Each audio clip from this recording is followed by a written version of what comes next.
ఇదిగోండి కరివేపాకు చూసారా, ఫ్రెష్ కరివేపాకు కోసి మనం పులిహోరలో పోపు పెట్టుకుందాం. ఎంత బాగుందో చూసారా.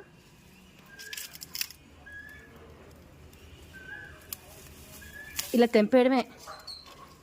మీకు ఒకటి చెప్తే, ఇలా తెంపే కొలది మంచిగా చిగురు వస్తుందండి.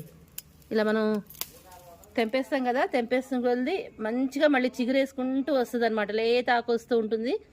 ఇక్కడి నుంచి మళ్ళీ 2 కొమ్మలు వస్తాయి, ఇటు నుంచి ఇలా 2 కొమ్మలు వస్తాయి. అట్లా అనమాట మనకి మంచిగా బాగా వస్తుంది. ఎప్పుడు కూడా ఇలా ప్రూన్ చేస్తూ ఉండాలి, కట్ చేస్తూ ఉండాలి. అప్పుడే మనకి ఏ మొక్కలకైనా సరే కట్ చేస్తేనే మీకు మంచిగా వస్తుంది.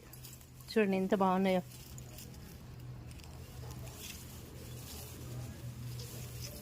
ఇలా కరివేపాకు కోసుకుని అలా పులిహోరలో పోపు వేసుకుంటే అసలు ఎంత బాగుంటుందో కదా.